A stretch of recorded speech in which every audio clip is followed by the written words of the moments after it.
Jah we love and not another. One God for all the people on the face of the earth. One time God have made life. One of our favorite guests, and one of yours, you'll let us know that. Kane Carroll is in the house, always teaching us extraordinary things about yoga. And Kane, I've got to tell you, I have learned so much since you have been part of our show for so many months. But he doesn't do it. At least it's in there somewhere. Thanks a lot, Tanya.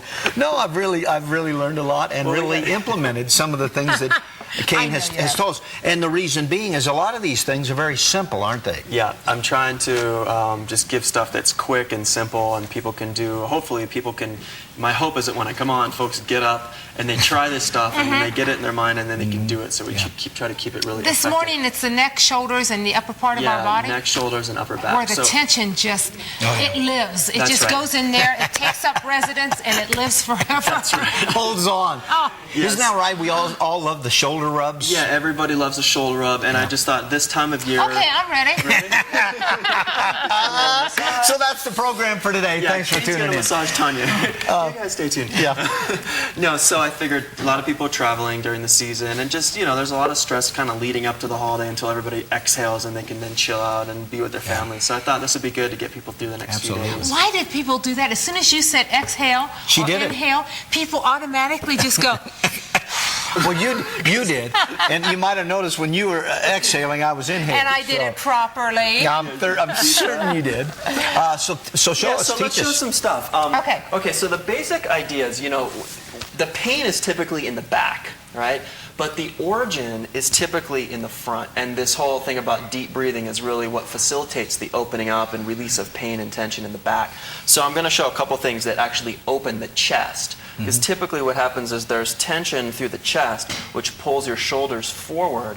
And then, nobody likes to walk around like this, so we prefer to stand with nice posture, but that actually ends up creating tension when these muscles work too hard to keep our body in good stature. So just a really simple exercise. You bring your hands out in front, and you inhale and open your arms back, and take a really deep breath, expand back, palms out, and then exhale, round your back a little bit. Sorry. So it's like you're wrapping yourself around a ball.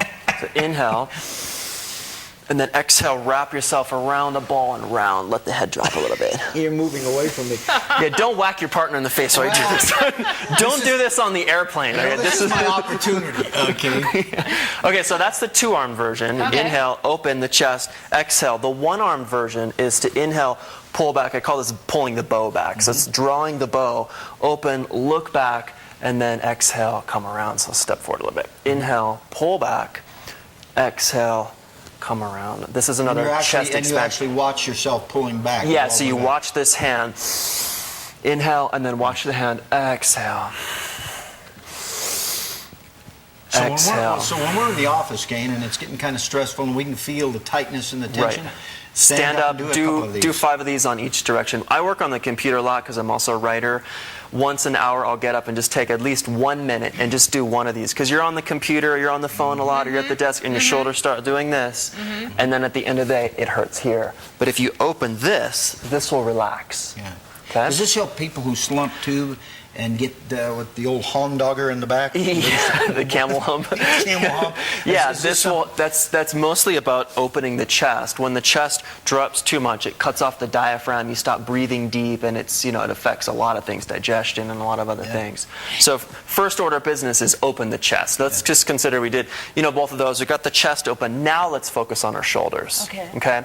Here's a really simple exercise. It's called the figure 8. Imagine you have 2 paintbrushes in your hand, and you're going to draw the infinity symbol in front of you. Okay, so it looks like this.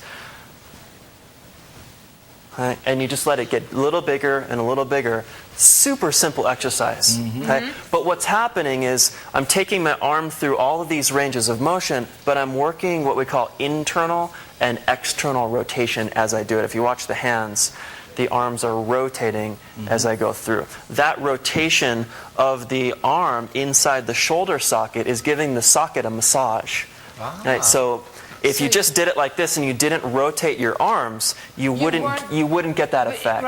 And we call that the squeeze and soak effect in yoga, which means that you squeeze out the old blood and then you soak the tissue with new blood. So as you take your arm and do this, it stimulates the blood vessels and the nerve tissue there, which brings new fresh blood into the shoulder. So again, we do this as needed, Kane? Yeah, you do this as needed. I tell people, you know, if you start off your day and you have chronic shoulder tension or chronic shoulder pain or shoulder injury, if you're an athlete, just take 5 minutes. Just do, you know, 5 of these on each side, do a few of these and a couple of the next ones I'm going to show, and then throughout your day, do it as needed. If you're getting a little tense, literally 1 minute standing up and just taking a quick break while you're walking to the bathroom or whatever on your break. Because you know what? That pain can be sharp. It can hurt.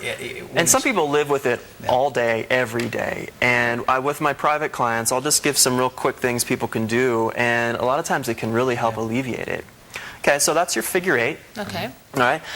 The next one is we call arm spiral. So I'm going to put my hands up like this, and I'm going to spiral this hand inward and this hand outward. Oh, yeah? Okay, this hand inward and then hand outward. So just imagine, I tell people, imagine you have a pickle jar in each hand. This side, close the jar. This side, open the jar. And then close and then open. Tanya, close and open. Go ahead and give that a whirl. Yeah, that's it. Is that it? That's it. You just turn it. And then when you first start out, you can barely get your hand, you know, to really twist. Right. But if you do about 10 of these, it starts to warm up. Again, what I'm doing here is I'm doing that spiral in the socket, spiral in the socket. So I would and just you know what, Kane? If you move that quick, that's kind of like a new modern dance. That's right. It can be walk like an Egyptian. This one is, this exercise has actually been around for, I mean, I've learned it from people that practice Tai Chi and practice, you know, Chinese martial arts. They've been using this for shoulder health for a couple thousand years. It's a real old exercise. Here's another really good one for people that have specifically rotator cuff kind of pain, or the pain's more here than in the upper back. Super simple. Anybody can do this one. Point your fingers up, point your fingers down. Just do one at a time. But the important thing is to keep your arm at a 90-degree bend. Point your fingers down, point your fingers up. And you just go through this about 10 times very slow, and it opens up that joint capsule. As you reach your arm back, then just set it down. Yeah, you feel it in there. Now take your arm like this, and then just set your arm down. And notice that your shoulders open. If your shoulder's tending to go like this and crunch in. We used to make those very same moves when we were driving. This was before turn signals. Yeah, that's right. Right turn, left turn, and stop. That's right. So, Kate, thank you so much. You're welcome. He's undefeated genealogy. God is his majesty. Open your ears and open your heart and listen.